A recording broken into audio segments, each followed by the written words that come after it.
Hello, this is Brett Bennett from National University, and I'm here to talk to you about emotional survival for law enforcement. Being a police officer myself, as well as studying performance psychology, has caused me to take a deeper look into the topic of emotional survival and also help others hopefully come out at the end of a 30-year career healthy.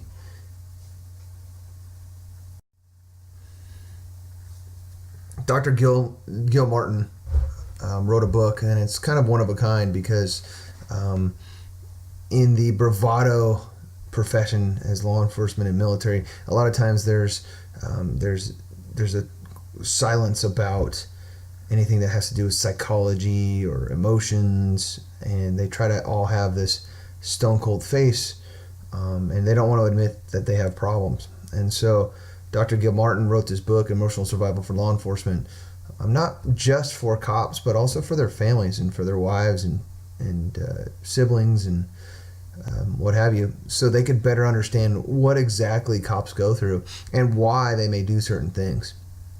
He talks about the journey through law enforcement. So through that 30-year career, what entails and what they have to go through. Officer survival, not only on the streets, but also in the building. Changes that come. A lot of times I personally have seen where relationships start out before the one half was a cop, and then once that other half becomes a cop, things change. They start to look at things differently. They act differently. Their sleep's messed up, and so there's a lot of things that go into it. Hypervigilance, kind of interesting. Hypervigilance has to do with how we're vigilant when we do our jobs. We have to be at peak awareness, and this also has a byproduct to it that we'll talk about later. The biological roller coaster. Basically, when you start talking about lack of sleep and adrenaline dump and all these things that go into being on your top of your game when you're at work, and then when you come back home, you dip down into almost a state of depression. And those are the long-term effects of it. So Dr. Gil Martin talks about the long-term, not just the short-term of stress, but the long-term effects like weight gain. And then how to be an emotional survivor in the end. Emotional changes equals physical changes. Like I just mentioned, weight gain is one of the things. And officers, a lot of times, are under a lot of stress, especially nowadays with everything going on. And so what happens is a lot of times the byproduct of that is anger and shortness. You add shift work to that. And the changes in officers' lives are not limited to their emotions or their worldview. The emotional changes take place first. Anger can become a prevailing and ever-present state in a police home. Then, as the years pass, physical changes can become to appear. The constant anger and the physical upheaval it causes, combined with the years of shift work, induced sleep deprivation, poor diet, and sedentary personal lifestyle, can lead now the veteran officer to face physical changes in addition to emotional issues. Physical fitness and positive recreation can deteriorate and disappear from officers' lives. So, officer survival. Clearly nowadays, officers are being targeted through ambushes and slayings. They've always crashed cars and died, and that's something that is just really hard to get away from. And then later on in their career, they start to have heart attacks, they develop diabetes, cancer, among a variety of different other health issues that have to do with the stress that goes on, not only out in the field, but also the stress that's caused by the politics of everything and what the administrators put on the pressure on the patrol officers. And then sadly, some of the byproducts that we don't really talk about much is the police suicides. Officers become stressed and they feel like they messed up and they have no way out, and they end up a lot of times using their own gun.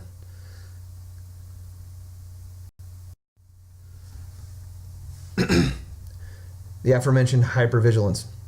So on duty, officers are expected to be alive, alert, energetic and involved with whatever they're doing. And that has to do with literally their safety. Their safety depends on how alert they are. However, when they get off duty, it takes about 18 to 24 hours for them to come back to a normal level of alertness. So when they're off duty, they're tired, they're detached, they're isolated, and they're apathetic.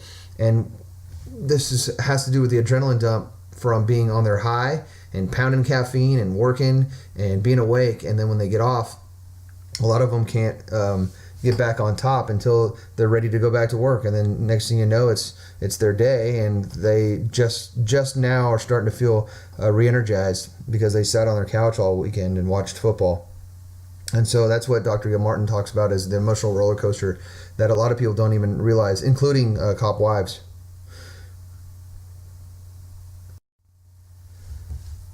So, how do we fix this? Just like in anything else, and just like in any other consulting situation, you have to be reactive versus proactive. You have to be proactive versus reactive. And so, with that said, a lot of times we're just reactive. An officer doesn't seem right. He seems off. He seems depressed. And so then we act. However, I think the agencies need to take a closer look at spending some more money out front. And by what I mean by that is when they invest in their officers and they invest in their mental well-being, their psychological well-being, and they give them support, and they give them guidance, and they help them if they need help. Supply programs, resources, peer support, chaplain programs, and even maybe a department psychologist, which might be expensive, but it might help in the long run to prevent an officer from committing suicide or angrily going off on somebody on the street.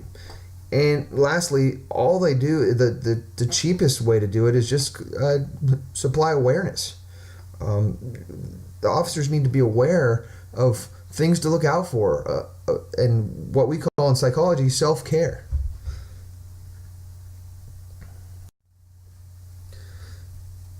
Dr. Gilmartin also talks about the I used to's.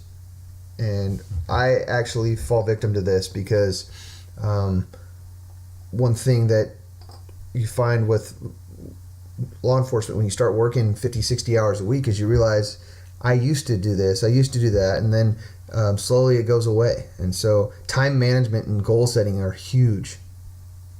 Taking vacations, having some hobbies, socializing with other people besides cops. And that's what happens a lot is law enforcement gets into this funk where all we want to do is, and we don't trust anybody else, and all we want to do is talk to other cops because they're the only ones that understand. And so being aware of the I used to's can keep a person from totally just being overwhelmed by the job. And lastly, you got to put it in the calendar, otherwise it's not going to happen. So if you talk about it and say, oh, you know what, I'm going to get back into playing bowling or playing basketball with the guys, and if you don't have it down, if you don't put it in the calendar, it's not going to happen. It's too easy to just talk about it, and then when it comes time, oh, I'm tired, I'm busy, and we throw all these excuses on there, and slowly but surely we gain weight, we become stressed, we become angry, and our emotions overwhelm us. Another technique that really, really helps is to breathe. And a lot of times this is overrated or this is talked about too much, but it's really true. And what we call in the business is tactical breathing or 4-count breathing. And so as you can see here in this illustration here, breathe in through your nose for a 4-count and then hold your breath for a 4-count. And then exhale through your mouth for a 4-count and hold your breath for a 4-count and then restart the cycle. And it is amazing how quickly your tension in your body can go away from this. Anxiety can go away. And it minimizes the effects of that adrenaline dump, and it minimizes the effects of our stress that we put on ourselves, and also stress from the outside. And so literally just taking a few deep breaths. So when you're stuck in traffic and you're getting angry, you're getting road rage, take some deep breaths, calm your body down, and all that tension will slowly go away.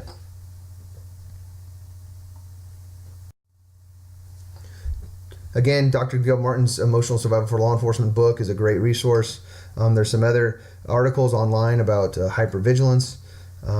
But long story short, what you need to do is you need to focus on how your emotions are being controlled, not only on duty but off duty, and how you conduct yourself on duty and off duty.